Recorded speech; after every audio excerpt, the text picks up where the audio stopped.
Greetings, citizens. Hey you beautiful, creepy human being you, and welcome to today's true crime episode. I am so happy that you are here. I am so happy that somehow in all of this that we're forced to deal with on the day today, you and I were able to find each other on this crazy little planet that we call home. My name is Brittany or BRATTERSTEIN, whichever you prefer, and today we're going to be discussing the murder of 36-year-old Ben Oxley. Our case today is going to take place in Douglas County, Nevada, and specifically we're in a place called Minden. It was the early morning hours of February 21st, 2008 when a call came in to 911. The person on the other end of the line was a frantic woman who told the operator that she heard a loud noise and believed that somebody had broken into her house and shot her husband in bed while the two slept. When police arrived on the scene and entered the master bedroom, they found the body of a man there, and it was very clear that he was no longer alive and that he had sustained a shotgun blast to the back of his head, which you can only imagine what that scene would have been like. Now, something about the scene, as horrific as it was, it just seemed off to investigators because what they were seeing and what this woman was telling them was basically that somebody had come into this home and had shot this man at point blank range in his head while he slept and left presumably a living witness, his wife, alive next to him. And police straight up asked his wife of this, quote, "Why did they leave a witness right there who was facing them when they pulled the trigger?" And she responded by simply saying that she was sound asleep.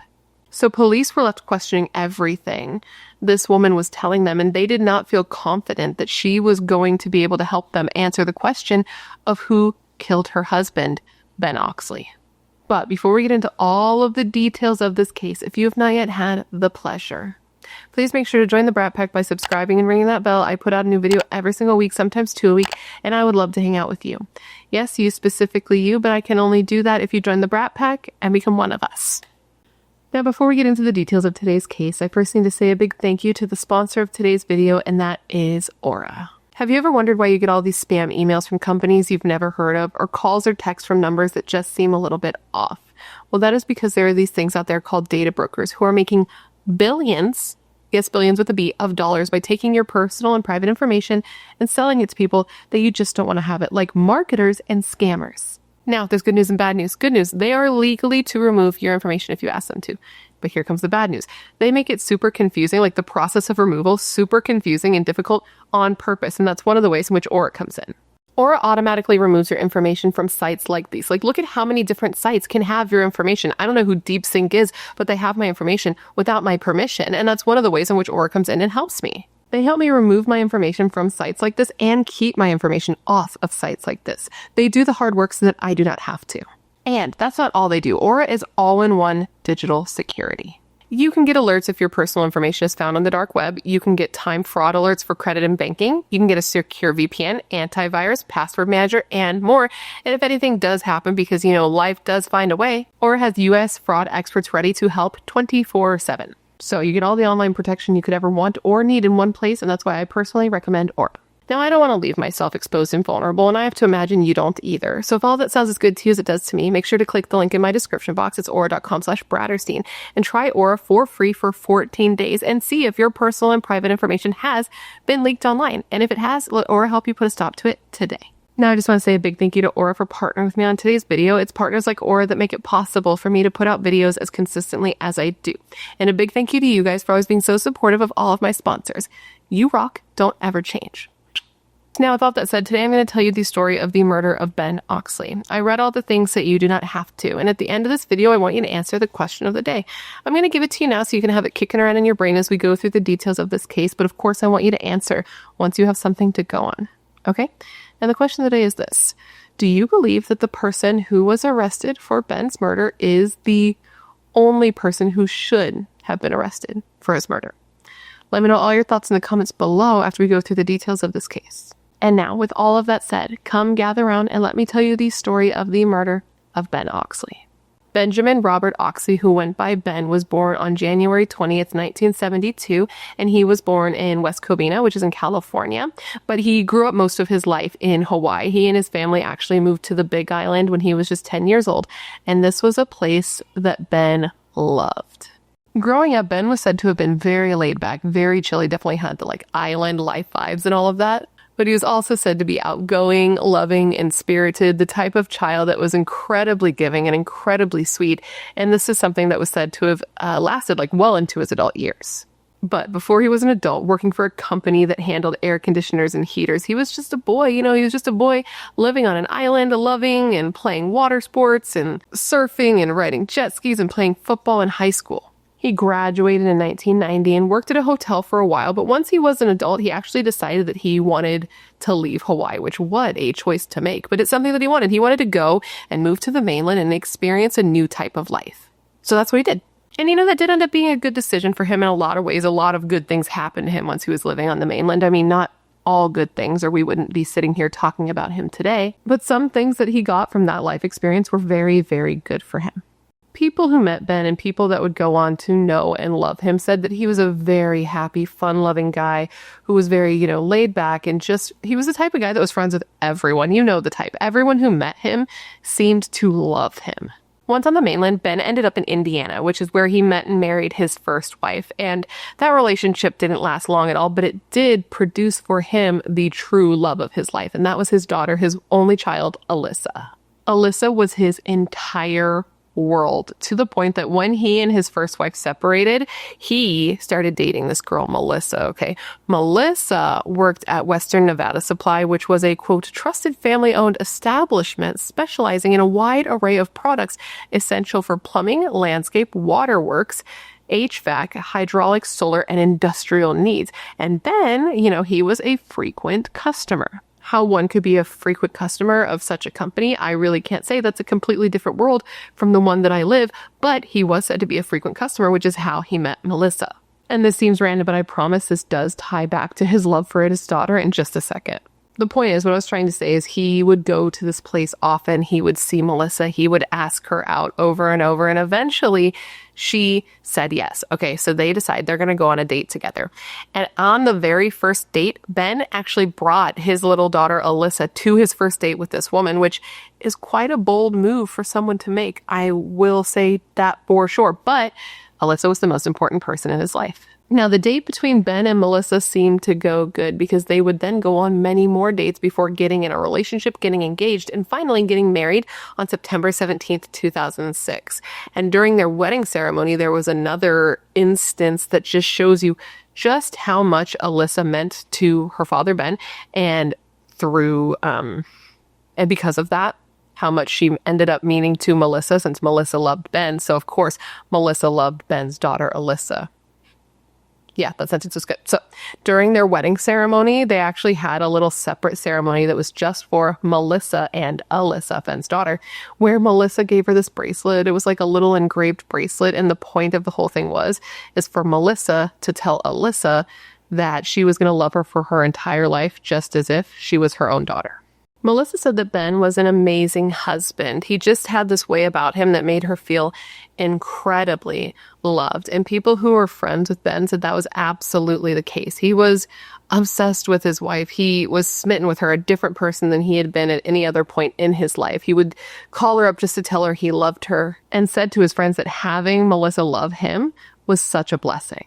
And he was said to not only love Melissa, but he loved her family so much too. He loved her family like they were his own. Like, for example, when Melissa's younger brother, Craig, wanted to move out of the home where he lived with his mother because his mother started dating a guy that he didn't really like, he talked to Ben, and Ben was totally on board for Craig moving in with them, like him and Melissa and Alyssa. He was like, yeah, come stay with us, no problem, because that was like his brother. And Craig and Ben were said to have been so close that Craig was closer to Ben than he was with his own brothers.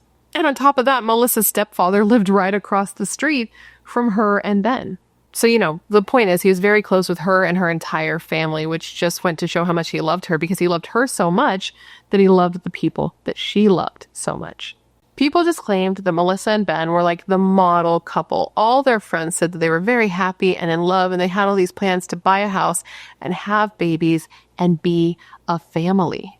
But then a year and a half after the two got married, he was shot and killed in their bed. So that night, Melissa, she calls 911 to report that her husband had been shot.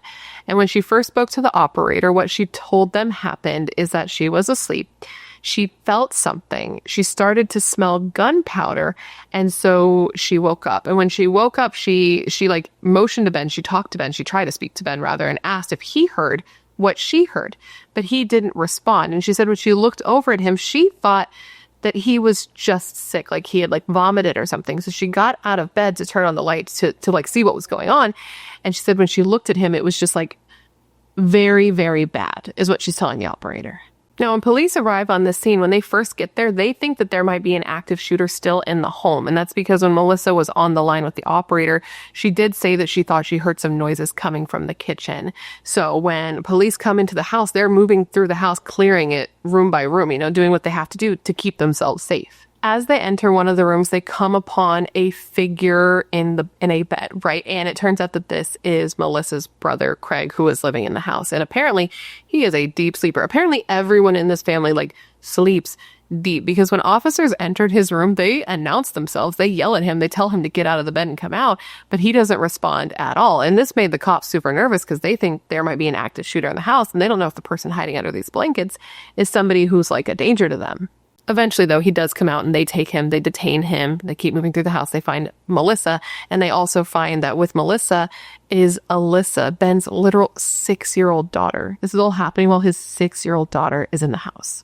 They then go into the master bedroom, and that's when they find Ben. 36-year-old Ben Oxley was dead in his bed, and like I said, it was a terrible scene. He had the shotgun blast to the back of his head, which meant that there was blood all over the wall opposite of his head, and also in the bed there were all these little pellets on the floor in the bed and around his body from the shotgun blast.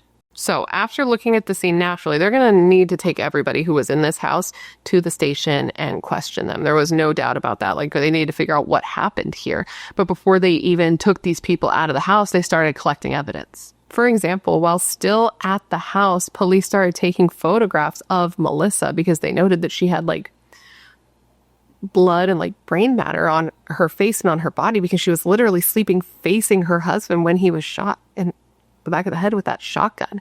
And I can't even imagine how traumatic this must have been for her, and how traumatic this would be for a person, because just put yourself in that position for a second. You've just gone through the most traumatizing thing a person can go through. You hear a noise in your sleep, you turn on the light, and you say you see a hole in your husband's head, and within moments you're there. The cops are taking your photos. They're taping plastic bags to your hands so that when you get to the station they can do gunshot residue tests, and you're just standing there in a daze what just happened? But they got to do what they got to do. So Melissa, Craig, and Alyssa were all taken to the station so that Melissa and Craig could be questioned by police, obviously. And in the meantime, other officers were left at the house so they could start processing the scene and gathering evidence. When they went through the house, they actually did find some things that were interesting to them. For example, they found several shotgun shells actually in Craig's bedroom and several shotguns in the house. And this was obviously very compelling because of the fact that they could tell that by looking at Ben, they were able to tell that he had been shot with a shotgun. So they're shotgun wound, shotgun shells. 1 + 1 equals, I don't know, maybe 2. And because of the fact that they found the shells in Craig's room, they were starting to think that maybe Craig, Melissa's brother, had gotten into some sort of altercation with Ben earlier that day, earlier that week, and had stewed on those emotions to the point that he went to the couple's room in the middle of the night and just shot Ben while he slept peacefully next to his wife. And part of the reason that they thought that this could have been Craig, specifically who did this, is because of the fact that Melissa was left alive, right? It was hard for them to understand, and pretty impossible really for them to understand, why a simple intruder would have come into the house, killed him, and not killed her. Especially because there was no motive that they knew of at the time. The house wasn't robbed, nothing was rifled through, nothing was taken. It's somebody literally came in just for murder, killed him, and left, leaving again a possible witness to the crime. Right? Do you see what I'm saying?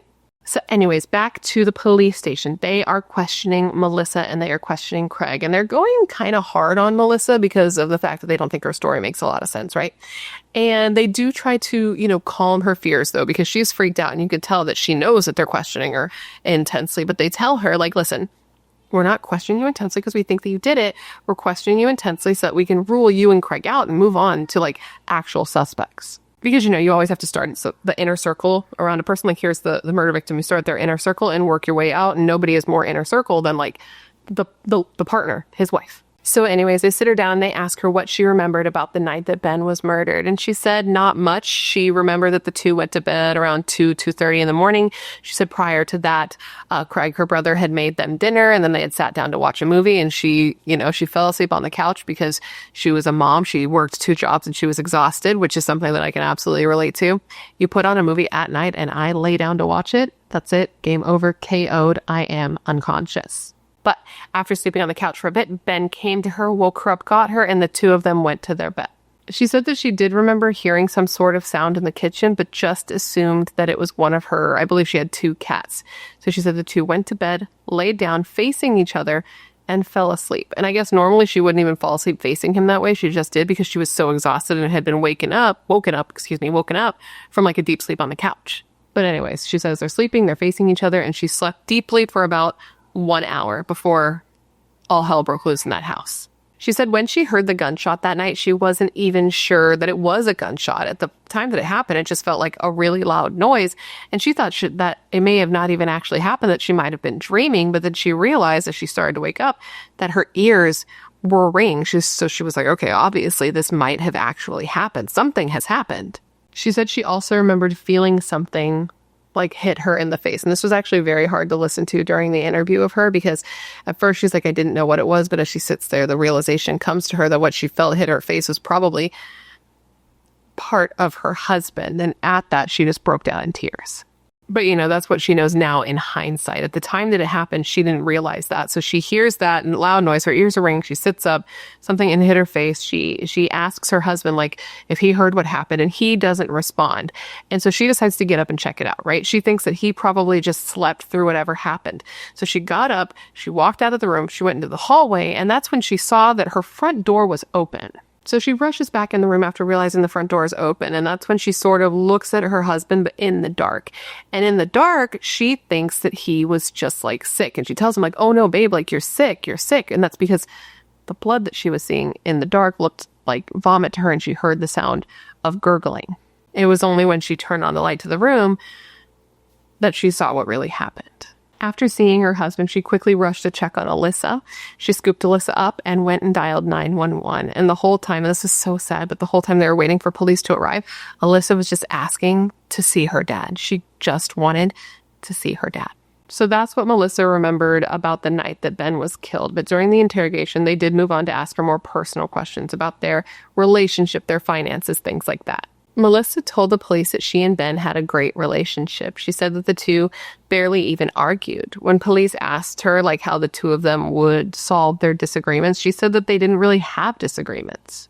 She said that they weren't perfect, but whenever anything would come up, they would just talk it out. They had a really good line of communication with one another, and they would always find a way to not just hear each other, but comprehend what the other person was trying to say. They were able to talk through whatever they needed to discuss without yelling or without it turning into a fight. She said that Ben was a very even-tempered man. She said, of course, when he was stressed out, he would get frustrated with things, but not to the point that it was more than normal. And she just said that he was like a good guy. When asked about the finances, she said that the two of them were fine financially. She said that they had bills, of course, but they weren't in debt. They were actually working on paying off all of their bills so that they could save money towards buying a house. Now, everything Melissa was saying sounded good, but police thought it was kind of bullshit. They didn't believe what she was saying, and they did think that she would have a reason to want her husband dead. Or more specifically, she would have 400,000 reasons to want her husband dead. And those 400,000 reasons were dollars. Okay, because Ben had a life insurance policy, though Melissa said she had no idea how much this was for. The police are honest with her, and they tell her that they don't think her story makes a lot of sense. They tell her that if he was killed the way that they know he was killed, and if the two of them were facing each other inches apart, like she says that they were, that she should have been like covered in blood, because there was a lot of blood at the scene, but she really didn't have that much on her. There was some, but not as much as you would expect. They also noted that with the trajectory of the shot, Melissa should have been hit in the face or in the body with the pellets as well, because she was literally facing him, and she wasn't. And her response to this was that she sometimes slept lower than Ben in the bed, which I don't think is abnormal. They did, but like when me and my husband are sleeping, he sleeps higher in the bed than I do too. So for me, from personal experience, I don't think that that's especially strange. And she also said that he used a fluffier pillow than her, and hers were like smaller and flatter, which would make him higher, which would change the trajectory and make it so she wouldn't get hit, essentially.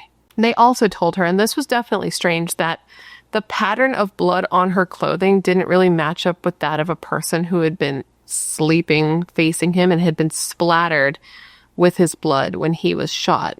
Instead, they thought it looked like she had gotten into the bed after he was shot, like there had been a pool of blood that she had laid in after the fact. They also told her that they didn't understand how it was possible that somebody could come in her room while they were sleeping, shoot and kill her husband, and she didn't hear or see anything. Because even if she had slept through the shot and it was the gunshot that woke her up, they would think that when she woke up from the sound of a gunshot, which would be pretty jarring, she would have at least seen something, seen somebody like fleeing her bedroom, but she saw nothing. She said she didn't hear them leaving. She didn't see them leaving. She didn't hear the front door open and closed. She saw no shadows, no sound of a car leaving, nothing. There was literally nothing. They tell her, like, the idea of a random person coming in this house just doesn't make sense. You were lying right there. And they asked her, quote, why did they leave a witness right there who was facing them when they pulled the trigger? And she responded with, quote, I was still asleep like I sleep sound. They didn't buy that, though, and they said the only thing that would make sense is that whoever this was who came and killed Ben was somebody who cared about her. That's why they left her alive, because they cared about her. So they asked her, who could that be? And she said she had no idea. She didn't know what to tell the cop, and she knew that it didn't make sense to them, but it didn't make sense to her either. And she can tell that they're suspecting her, and they start to push her even harder, and she just tells them, like, quote, it's the worst feeling thinking you're gonna get blamed for your husband's death. And she says this while she's in like hysterical tears. They told her, though, that they weren't blaming her. They were just trying to talk to her, trying to get information from her, and they start to ask her who she thought would be responsible for killing Ben. And they sort of start to bring Craig up in the conversation because, again, they think that it makes a lot of sense that Craig would be the one who killed Ben. I mean, that was his sister. It made a lot of sense to them that if Craig was the one to kill Ben for whatever reason, he would have left his sister alive. So it was something that 1 + 1 = 2. Like, it made sense that whoever did this was somebody who cared about Melissa, and somebody who cared about Melissa was her brother right in the house. They even thought it was possible that Craig might have killed Ben for Melissa because of the $400,000, right? Right. She tells them, though, that she does not believe her brother did this. Like, she doesn't think it's possible her brother did this. She said, yeah, he's the one that has the guns, but he doesn't have it in him to kill anyone, let alone Ben. She said, like, Ben was like a father figure to Craig because our dad wasn't really in the picture. And plus, like, Craig has the softest, sweetest heart of anyone she knew. This is what she's telling police. And, you know, to try to give them another option as somebody who may be responsible, somebody who wasn't Craig, she said the only person she could think of who could even maybe have done this to Ben was his ex-wife, because she was the only person that Melissa knew that had a problem with him. But, you know, police are still feeling like whatever happened in that house. So they bring Craig in. They start talking to Craig, and they ask him what he remembers about the night. And he tells police that, like his sister, he had fallen asleep on the couch after, you know, having dinner and watching dinner and watching a movie. He had made dinner. They sat down. They watched a movie. They watched I Now Pronounce You, Chuck and Larry. Great movie. And then he fell asleep on the couch like his sister did. He woke up at 1 a.m. and he went to bed. And at the time that he did this, his sister was still sleeping on the couch. And he said the next thing he knew, he was awoken to the sound of cops in his room and lights in his face announcing that the police were there, and he had no idea what was going on. He said that he had no idea who would hurt Ben and why. He said that Ben was the best dude and that everyone loved him except for his ex-wife. Okay. Craig told the police he didn't think his ex-wife would have it in her to actually hurt Ben, but he knew rather, that she might have a reason to be upset because recently Ben and his ex-wife had gone to court to fight over custody of the daughter, Alyssa, right?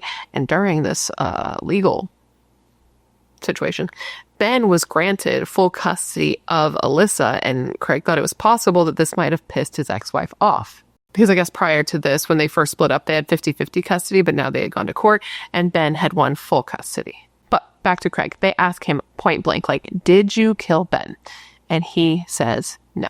When asked if he would take a polygraph test to help the police, he asked them what that was, which I found to be interesting. I thought everybody knew what that was, but I guess that's just because I know what it is. And of course, if you know something, you're going to assume that a lot of people know it, especially if it seems like it's common knowledge. But they ask him, he explains what it is, and he says that he's willing to do whatever. He says he'll take the test, he'll do whatever he needs to help them figure out what happened to Ben.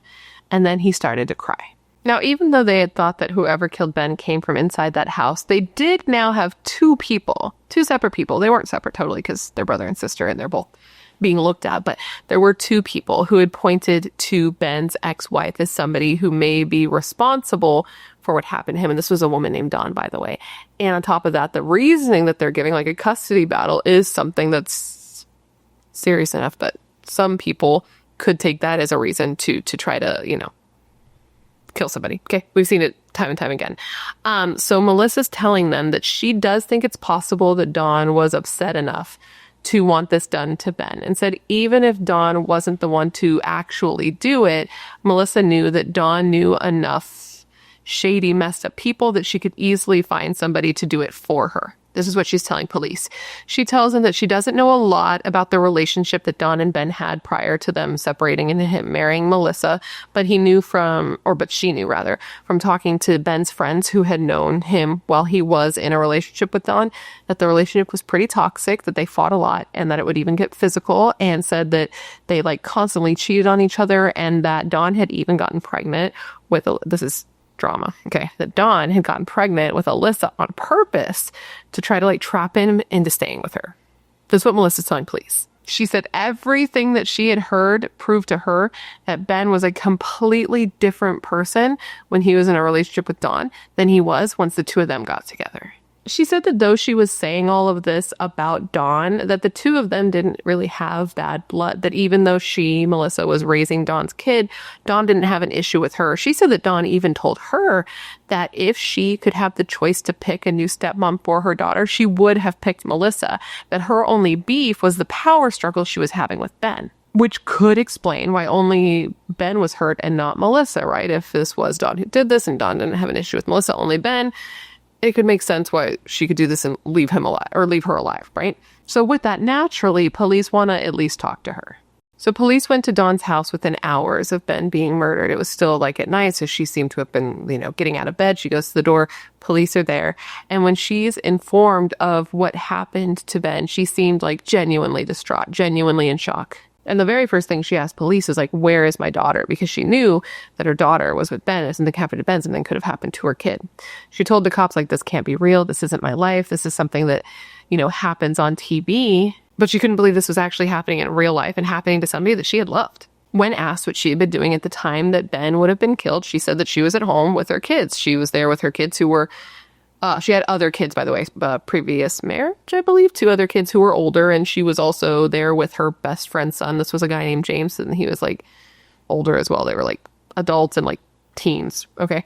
And they had been up, they had been watching movies. They watched The Departed, they watched The Descent, and they had been drinking, and they were up until 4:30 in the morning and then had gone to bed.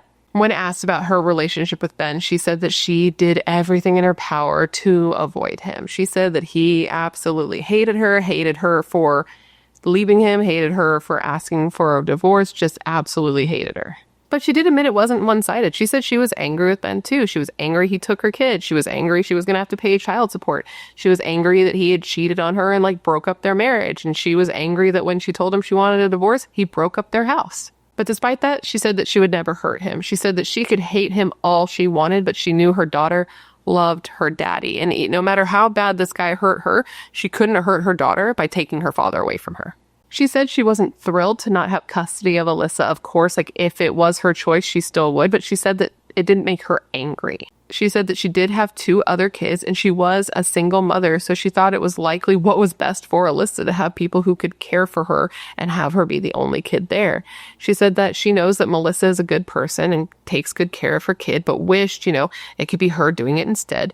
And though she knew it was what was for the best, she still had a hard time knowing that Alyssa called Melissa a mom.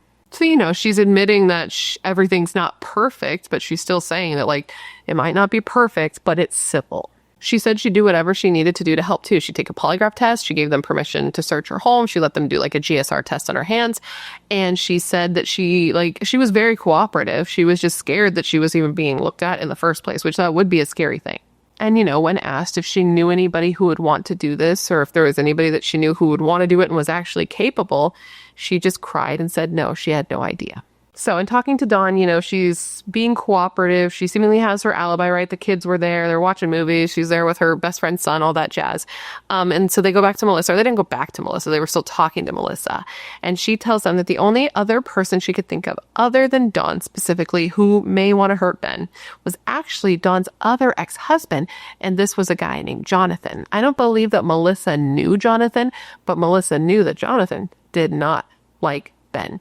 He had been in jail. Jonathan had been in jail and had told Ben, when I get out, I'm going to kill you. And now Ben was dead. Police also learned that Jonathan had been released from prison a month prior to Ben being killed. And they knew that Jonathan knew about how bad and toxic the relationship was between Dawn and Ben. And they knew that Jonathan was said to be a jealous and possessive man. So they look into him. They're actually able to track him down, and they find that at the time Ben was killed, he was really far away, and there's no way that he could have gotten there, killed Ben, and gotten back to where he was in the time frame that it would have taken to do it. So he was actually ruled out as a suspect. But for a second, they were like, Jonathan, my guy, but he wasn't their guy. So all the trails that they had gone that left the house were leading nowhere, which meant all the trails were actually leading back to Melissa. And for months, she was their only suspect. And she was the one that Ben's family thought was responsible for sure, specifically his sister. She really seemed to think that Melissa was the one responsible, and she was not shy about being vocal about it either.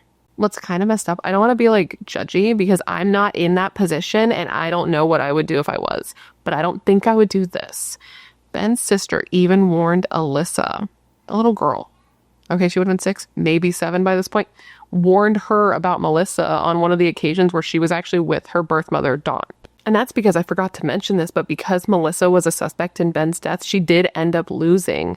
I don't know if it's just because she was a suspect or because technically she wasn't Alyssa's parent, but she did end up losing Alyssa, which was incredibly sad because when she was initially questioned by police, the night Ben died, she told the police that her biggest fear at this point was losing custody of Alyssa.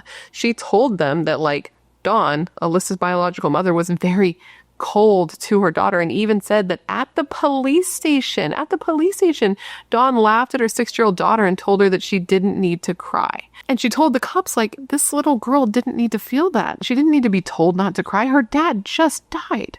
But during her initial interview, the cops told her that she, Melissa, would be keeping custody of Alyssa. They said that if Dawn wanted to get her daughter back, she'd have to go through the courts. It wouldn't happen automatically, but eventually it did, and Dawn got her daughter back.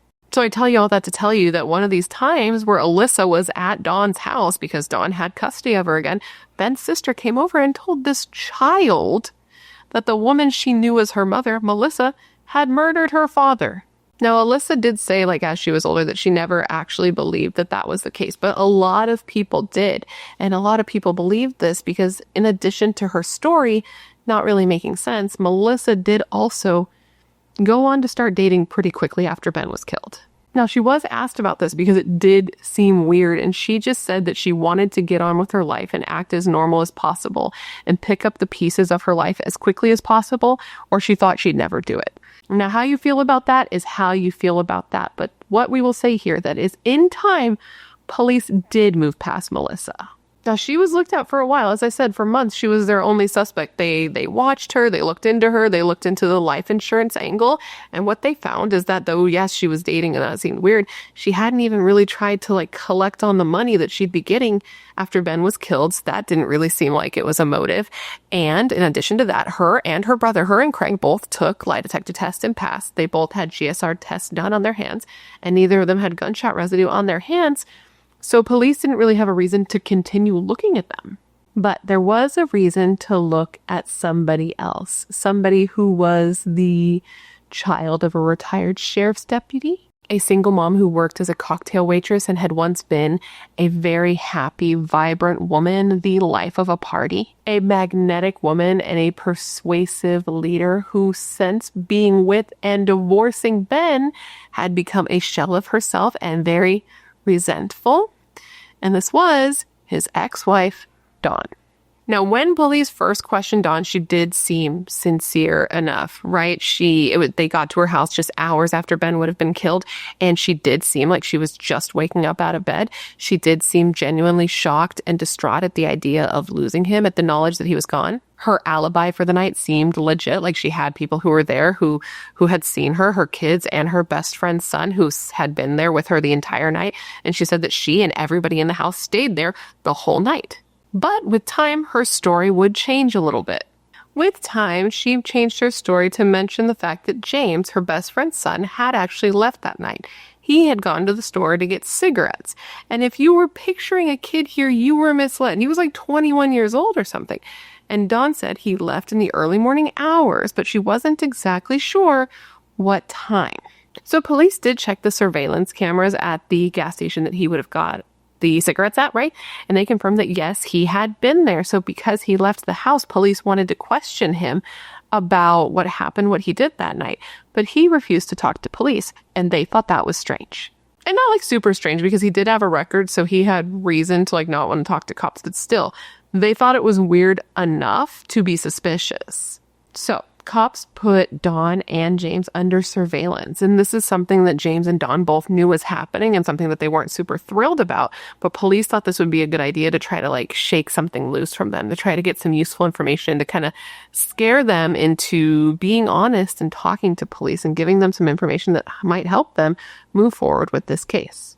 And you know what? They did get something useful from this surveillance, not in them breaking it initially, but they learned that Dawn and James, though they had a pretty significant age gap, they were in a relationship with one another.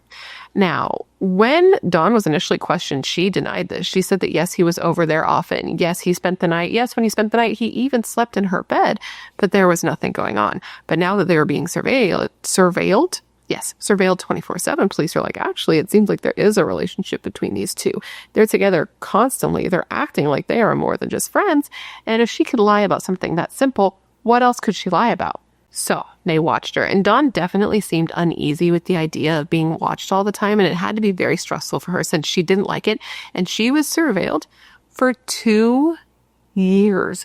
2 years, bro. Can you even imagine that? I simply cannot. And in all those 2 years, though, they didn't get anything. They watched her all this time, and she never broke. They never saw anything that led them to believe anything. So they felt like it had kind of been like a waste of time, honestly, and manpower. Can you imagine the money that went into something like that? I can't. But eventually they would get a break, and it's because it didn't come from the surveillance. It came from Dawn being arrested, and that's because she violated her probation. And maybe they did actually get it from surveillance, like they found that she violated her probation from surveillance. I can't say for sure, but she was on surveillance for a DUI charge, which is something that one should not do. Drinking and driving is pretty selfish. Maybe don't do that, but she did. So she violated probation, and now that she was in jail for that, she was willing to give the police that were handling Ben's case a second interview. And during the second interview, she spilled the beans. She spilled the beans, and somebody got arrested. She told police that the night that Ben had been killed, she and James had been together, they had been drinking, and she had been bitching about Ben. And in response to her bitching about him, James looked at her and was like, "Do you want me to take care of that for you?" She said that he was talking to somebody on the phone about this, and he looked at her and he asked her, "Do you want me to go do that?" And she said that she was just shocked, and she asked him, like, "Are you serious?" And then started asking him, like, what the day was, which what the day is matters. I really can't say. But he told her, like, listen, it's now or it's never. And she said no. This is what she says, that she told him no, she didn't want Ben killed. She said that at the time she was really drunk and she didn't really know what was going on, but figured that he was joking because nobody could say that and actually be serious. She said it was after that that he took her card and he went to I think it was 7-Eleven. He took her card, he went to 7-Eleven, and he got the cigarettes. She said that she found out after the fact that when he left to go to 7-Eleven, he also went to his mother's house. And when he went to his mother's house, he asked her to borrow her car. And he did this partly because he needed a car and partly because he needed her car keys. Because, okay, the key to Dawn's shed, where James's brother's shotgun was stored, because James is on probation, so his mother couldn't keep the shotgun at her house because he lived there. So they kept it stored at Dawn's house. Well, the key for that shed was on his mother's key ring. But again, at the time, she didn't know this. So she said that after she gave him her card and sent him off to 7-Eleven, she fell asleep. She didn't even wait for her cigarettes. She fell asleep. She doesn't know how long she was out or how long he was gone, but all she knows is that later he woke her up and just simply told her, it's done. And she believes this was around 3 a.m. and about an hour and a half later, the cop showed up at her house. Now, prior to the cops getting there, she remembers, like, in the moment that he said, it's done, she didn't know what he was talking about. And she asked him what was going on, and he didn't answer her. He just simply told her that he needed her to follow him to his mother's house to drop off the truck. And when asked, like, why do we need to go drop off the truck? He said that Ben was dead and that the cops were going to be coming over to their house soon to start asking questions.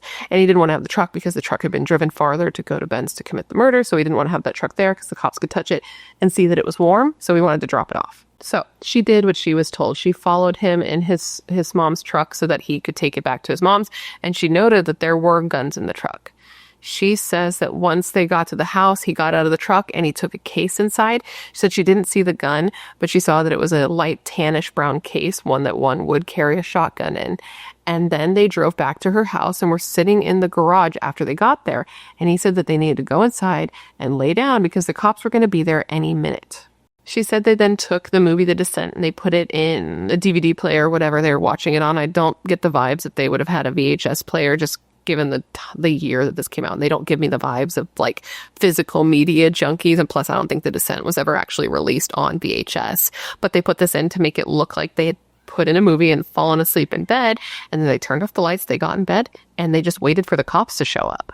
She said that at one point she told him he may want to take a shower because cops would be testing for all kinds of shit, is what she said. And she said that when she said this to him, he looked kind of shocked at the suggestion and told her, like, I don't need to take a shower. There's nothing on me because I'm not the one who killed Ben. Okay, so she's saying that he was related in some way, but he wasn't the trigger man. She says that he told her he never stepped foot inside the house. Somebody else killed Ben, that he stayed in the car parked down the street at a church that was near Ben's house. Somebody else did it and then came back and they drove back together. This is what he's saying.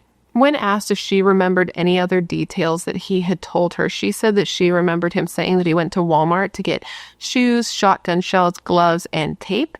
And she said that he told her that when Ben was killed, the killer whispered in Ben's ear, like, this is what you get for lying about Dawn.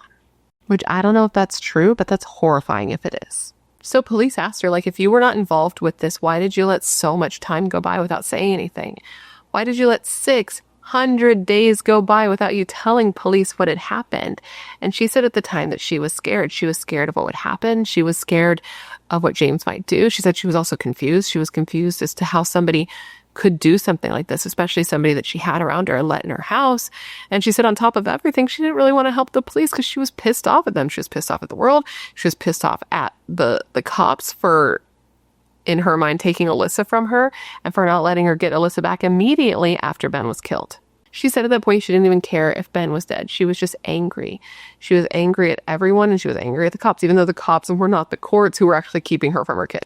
She said that she was not involved in any way. She said that she did not ask James to do this and didn't know about it until after it was already done. She said that she was convinced that James was in love with her because of the way he acted around her, the way he treated her, and the way he remembered the first time they met. Like, she didn't. She did not remember the first time they met, but he did and had told her about it in, like, great detail. She even said that when they first started to be intimate, she wasn't super into it. Like, she looked at their ages and thought that it was weird that they would be doing something together because they were, you know, so far apart in age, and the fact that he was literally her best friend's son. Like, she knew that people had relationships like this, but she didn't really think it was for her, and she thought it was weird. But I mean, she still did it though, right? The power of boners was stronger than her shame. She said that he never told her why he did it or why he had it done, but she believed that that the reason he did it is he wanted to take her pain away and make her life better. He wanted to take away the person that made her cry every single day and the person who she had said on many occasions that she just wished would disappear. So he was trying to improve things for her, but in reality, he had made it so much worse for her. She said that even though he didn't pull the trigger, in her eyes, he was still guilty. And the reason she stayed with him all this time, even though she knew that he was responsible for this, is because she knew that he loved her. And the best way to stay safe around a person who is capable of something like this was to make sure they continue to love you. So that was a lot of information. And obviously police want to talk to him at this point because they're like, dang, this guy may have done it. Probably did it. We think he did it. So they want to talk to him. But remember, he doesn't want to talk to them. Eventually, though, they would get lucky. And they would get lucky because he would get arrested because he failed to register as a felon. Because as I said, remember, he had a record. He was on parole after serving a year for grand theft auto. And I believe he was paroled just like 4 months before Ben was killed. So he goes to do this for a woman he'd been banging at most for 4 months. And for the record, it wasn't just grand theft auto that he had done. He had done some other shitty things too, like selling drugs to kids and shit. So like he wasn't the best dude. And police knew this about him. So now that he was in custody, he sat down with police and police told him like, hey, we think that you're responsible or connected in some way to the murder of Ben Oxley. And he denied it full out. He's like, absolutely not. I didn't do that. I would never do anything that's going to land me in prison again. Like, I'm not going back. So they don't tell him about what Dawn said, but they do tell him that they had connected him through a missing gun. And he responds by telling him that he knew his brother had a shotgun and that my mom sold it and he didn't know where it was. This is what he's telling them. But they tell them, like, we know where it is. It's at Dawn's house. And you are often at Dawn's house. You see how that works? And then they bring up to him that they know that the night that Ben was killed, he went to 7-Eleven and that he got there about a half an hour before Ben was shot and killed. So they tell him that during their investigation and from having the two under surveillance, they knew that he and Dawn were in a relationship. They also knew that Dawn and Ben had a bad relationship. They knew that Ben wasn't this great guy that everybody said that he was. This is what they're telling him. They knew that he was an alcoholic and that him and Dawn had a toxic relationship and that they could see why James, I forgot his name for a second, why James may involve himself in this situation because he cared about Dawn. And they tell him, like, listen, we know that both of you are involved, and right now it's just kind of a race to see who talks first. But no matter how hard they tried, James denied any involvement. But deny all you want, police were like, we think you did it, and he was still arrested. Now, all the evidence they had against him was circumstantial, but circumstantial evidence can still make a case. It's just, it's not as compelling as physical evidence because juries like to be able to look at it and be like, yes, this links him. Juries don't as much like stories you have to piece together because that can leave more room for reasonable doubt, though there have been many very compelling circumstantial cases. The point is, they believed that he was responsible and they had a case, but it was circumstantial. And even though Dawn had given a second interview where she had told them all this stuff that seemed to line up, they still thought that she was more responsible than she was saying. But no matter how many times they talked to her, they could not get her to admit to having actual involvement with Ben's murder. And Ben, dude, and I know this had to have pissed off the investigators handling this case, especially the investigators who believed that Dawn was more involved than she was saying. Because the DA, the prosecutors, they offered her a deal. They offered her a deal of immunity if she testified against James. So he's in jail, James. He's in jail for killing her husband. For her, maybe, allegedly, I don't know for sure. But he's in jail for killing her husband. And he learns that she's about to get immunity for testifying against him. So he decides that now he's ready to talk to police with his attorney, but he's ready to talk to police. So James agrees to talk to cops. He sits down and he gives them his version of what happened. He said that after getting released from jail for that grand theft auto charge, he went to stay with Dawn. And he went to stay with Dawn because he was an alcoholic and his mother wouldn't let him drink in the house. He probably legally wasn't allowed to drink. I don't think you can if you're on parole. Don't quote me on that. But if you've been on parole, let us know because I'm pretty sure, or if you know somebody, I'm pretty sure that's one of the rules. But either way, his mom wouldn't let him drink. Dawn would. So he went to her house. He stayed with her all the time. And within a month, they were in a relationship, which means they've been in a relationship for 3 months when he did this. He said the night of Ben's murder, Dawn had been very, very upset. And even though he and Dawn's son and another one of their friends had been like out that night hanging out, when he found out Dawn was so upset, they went back to the house to drink with her and took shots of Southern Comfort together. To which I say, memories. Anyways, they're drinking, they start talking, and Dawn's going off and bitching about pretty much all of her exes. She's talking about another ex, not Ben, who she hates so much. And James jokingly says to her, like, oh, I could take care of him. And in response to that, Dawn looks at her son, who I believe is a teenager. He's like friends with James, who's like 21.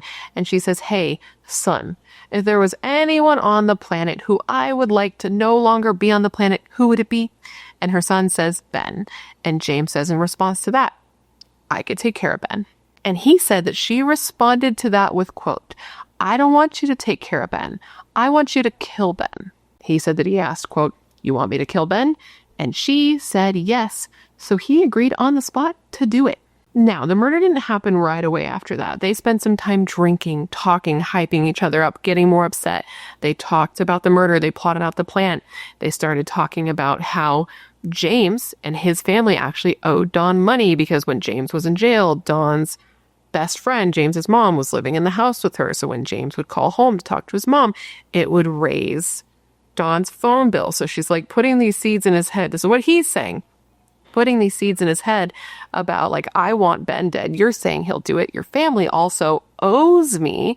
So they're feeding off of each other. They even go as far as drawing a diagram of Ben's house. This would have been Dawn who did this because James had never been there before. Because James didn't know Ben. He says that she told him how many people would be there, where the dogs would be. He says that she sat and planned this entire thing out with him and then gave him her bank card. He said he then drove his truck to his mom's house to ask if he could borrow her truck because he didn't want to have a warm truck in the driveway when the cops showed up. He says he asked his mom this. He said his truck was malfunctioning, so he needed to borrow hers. She said yes, and while she was getting ready, he went and snuck a shotgun off the property, which I found to be strange because in the reports it said that all the shotguns were kept at Dawn's house, but in his telling, he's saying there was a shotgun at his mom's. When he got back to Dawn's, he asked her to follow him back to his mom's house in her truck. The truck thing, it's very confusing. I don't really understand what their thought process was here. But they get to his mom's house. They get in his truck that he told his mom wasn't working. They then drive over to Walmart to buy supplies. And on the way to Walmart, Dawn reportedly asked James if he wouldn't mind killing Melissa too. And he agreed. After they were done at Walmart, they got back in the truck and they immediately started doing shots together and loading the gun. Reportedly, they wiped the gun down, the box, and each of the shells so that there were no prints. And then James, put on a new pair of shoes that he had bought at Walmart so he wouldn't leave recognizable prints. And then they drove to Ben's house. And initially, Dawn wasn't planning on going with him to Ben's house. But when they left that night, because they were drunk and they weren't planned, they forgot the diagram.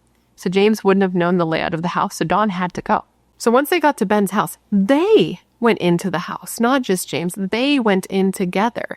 They entered through a sliding glass door, and then they went and unlocked the front door so they would have a quick way out of the house after the deed was done. He said the two of them inched down the hallway together. And when they passed by Alyssa's bedroom door, Dawn stopped and just stood there and stared at her daughter, and then told James that she wanted to take Alyssa that night, but James had to stop her because he's like, listen, we're about to kill Ben. They know that this is Ben's weekend with his daughter. Like, this is his time with his daughter. So he has custody of her. It's not even about weekend. Alyssa is supposed to be with Ben. If we take her, they're going to know that we did this. Now, this little fact, the fact that James is telling the police that Dawn stopped at Alyssa's bedroom door is one, chilling, and two, evidence that what he is saying is true, because I didn't mention this yet. But back in the beginning when Melissa and Craig were both questioned about Ben's murder, Alyssa was also questioned, okay? She was only 6 years old, but she was questioned. And when she was questioned, she told police that she had been sleeping. She heard a noise like a creak. She looked up and she saw what she thought was somebody in her doorway, but she didn't see who it was or what they really looked like, so she just rolled over and went back to sleep, or tried to go back to sleep. And now we know that the person she was seeing was her own mother, allegedly, and that they were about to kill her dad. Anyways, James said after this happened, he ordered her, quote, ordered her to go back to the truck, sit in the driver's seat, and wait for him. He said that he then walked into Ben's room and then stood there next to Ben with that gun pointed at his head. He stood there waiting for his eyes to adjust, and as he stood there, he had all kinds of thoughts running through his head, like standing there with a gun to this sleeping man's head was sobering him up real fast. And he said that he didn't even know for sure if he was going to do it at that point. So he stood there for a while, and then all of a sudden he heard a noise somewhere in the house. He jolted, and he shot Ben in the head, killing him instantly. He said that right after shooting Ben, he immediately bolted. He didn't kill Melissa like he said that he would. He just ran. He said that he ran out of the house, and when he got out there, Dawn was supposed to be in the driver's seat waiting for him, but she was also running. So I wonder if that sound he heard was her. He hasn't specified, or at least that I have found, but they run, they jump in the truck. She's in the driver's seat, he's in the passenger seat, and they take off. They drive for a while he changes his shoes. He takes off the Walmart shoes and puts on his actual shoes. And then as they're driving, they pull over off of the side of the road. It might have been a highway. And they leave the shoes, the murder weapon, everything, all of the evidence in a bag on the side of the road next to like a pole and like a bush. And they hide it. They then dropped off his truck at his mom's house. They got in Dawn's truck and they drove back to the house, where they went inside and they got under the covers in the dark and just started talking about what they were going to say to police. They drank some more. They put that DVD in the DVD player and said they were just going to tell the cops that they fell asleep watching The Descent. He said that Dawn was always ranting and raving about Ben and Alyssa. He said that she always talked about how she hated him and how he railroaded her in court. And it was just something that he knew was really negatively affecting Dawn's life. And he said that night it was much of the same thing. And that's what led them to that house that night. And again, he said he didn't even know if he was going to kill Ben. Everything just happened so fast. To which I'm like, you going in his room and pointing a shotgun at his head makes me think that you were going to kill Ben. As far as the evidence goes, he says that after the cops had come and gone, they actually did go back and retrieve that bag that held all the evidence, and that the shotgun had actually been grinded up and thrown in a dumpster that was on the grounds of the police department, to which the cops said, interesting choice. And then he said that the diagram they drew, or that Dawn drew of Ben's house was actually burned, okay?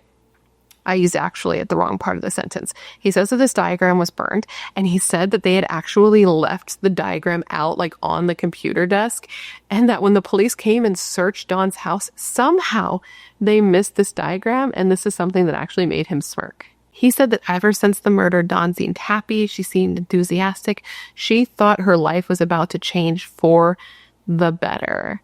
And he said specifically of this, and I quote, "She seemed perfectly okay with what was going on." He said that he had lied before, but he was telling the truth now because the truth needed to be out there. He said Ben did not deserve to die. And he said specifically of his choice to tell the truth at this point, and I quote, "I'm taking full responsibility for what I did. Dawn needs to take full responsibility for what she did." At this point in the interview, James's attorney actually spoke for him to the police, telling the police, like, listen, I know that there is a deal that has been made with Dawn, but the deal with Dawn for immunity only applies if she gets on the stand and tells the truth. If she gets on the stand and only admits to being an accessory after the fact, she is lying, therefore she is not living up to her end of that bargain, and therefore she can be charged. He then added that in the event the police do decide that they want to charge Dawn, James would be happy to testify against her at trial, and said in exchange all they ask is that James be given a sentence of 20 to 50 years. So now police had to decide how they were going to move forward, or the prosecution, the DA's office had to decide how they were going to move forward, because at this point they didn't think they were going to charge Dawn with anything, right? Even though technically what his attorney was saying was true, that if she got up and testified against James and she wasn't totally truthful, they could still charge her. They had to decide if that's something that they wanted to do. But while they were waiting for James to go to trial, Dawn was actually arrested for unrelated charges, okay? Arrested on unrelated charges, okay? And this is so fucked up. These charges were related to her involving her 15-year-old daughter in multiple drug transactions. And for that, she was sentenced to 7 years in prison. So she was actually in jail when James went to trial, or in prison when James went to trial. Or rather, I mean that she was in prison the time James was supposed to go to trial, because ultimately James didn't go to trial.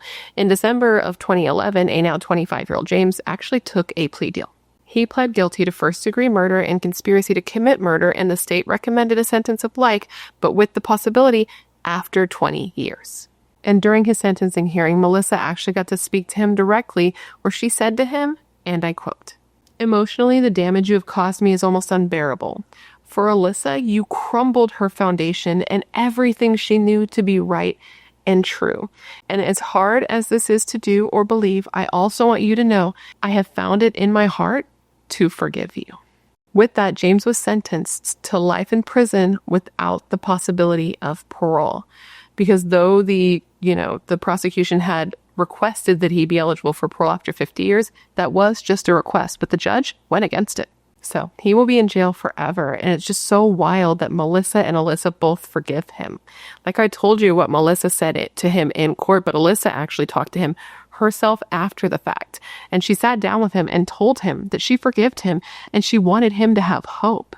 Melissa always instilled in Alyssa that forgiveness was important. And she said of this, quote, "I know it's such a big part to be able to move on and not be so angry and held back by it.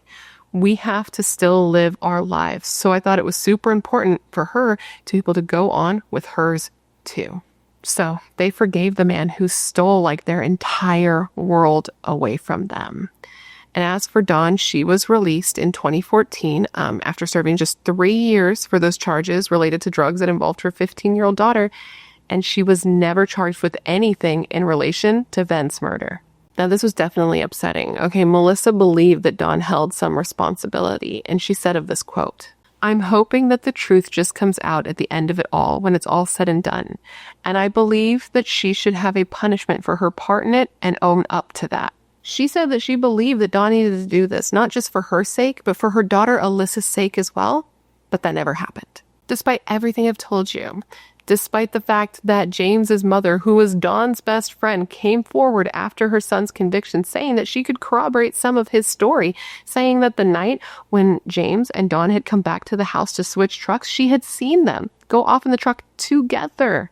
Despite the fact that she said that Dawn had asked her to lie about the location of the gun after the fact and said that Dawn had offered her husband, James's mother's husband, money to kill Ben and had heard Dawn ask several other people to do this for her. She was never charged with anything related to Ben's murder. And James's attorney said that the DA basically made a deal with the devil. And then in 2022, she died at the age of 50. So there were never any answers. And she was never charged. So at this point, there's no proof that she was involved at all. And everything is alleged and opinion. But according to Melissa's brother, Craig, Dawn got away with murder. The murder of a man that he loved like a brother. The murder that caused him to lay in bed unable to sleep for days. And as for Melissa, the woman who loved Ben so much, she seems to be doing well. In the beginning, it was hard. She was numb and overwhelmed and felt sick that she was being looked at, but she tried to stay strong for Alyssa, but it was hard. She was scared. No one had been caught, and she didn't even feel safe in her own home. She couldn't even sleep in a bed. She literally slept on the floor for a while after her husband's murder. Because can you imagine going back to a bed at night after having something so traumatic happen to you in a bed at night? But now she's found a way to live. She has remarried. She's had a son. She was granted full custody of Alyssa and adopted her. And Alyssa has said that Melissa gave her nothing but a fantastic life. And she considers Melissa, not Dawn, to be her one true mother and her best friend. And with that, my friends, is the story of the murder of Ben Oxley. I hope that this was informative. I hope I gave you all the information you would want when looking into this case. And of course, I just want to thank you for remembering him with me today. Now, considering everything I told you throughout this video, I want to revisit the question of the day, and that was this. Well, now I'm going to rephrase it. And the question is now this. Do you think that while still alive, Dawn should have been arrested in connection with Ben's murder? Do you think that she should have faced charges for that? Let me know all your thoughts in the comments below. I am curious to hear what you have to say. I feel like this could be pretty divisive. Before you leave, please don't forget to join the Brat Pack by subscribing and ringing that bell. I put out a new video every single week, sometimes 2 a week, and I would love to hang out with you. Yes, you, specifically you, but I can only do that if you join the Brat Pack and become one of us. One of us. And if you want to hang out more consistently, all my social media is listed down below, along with a link to my membership and a link to my merch store. If you don't already know, now you do, that what you're seeing with your eyes, what you're hearing with your ears is now a podcast. If you search True Crime with BRATTERSTEIN on any podcast platform, you should be able to find me. So if you would like to go listen, give it a like, a review, whatever it is that you feel is appropriate, I would appreciate you. And if you don't want to, that's fine. I just want to thank you for being here. Now, with all of that said, I just want to thank you for being here when you could literally be anywhere else in the world. That is tight. You are tight. I hope to see you in my next video. And in the meantime, take care of yourself.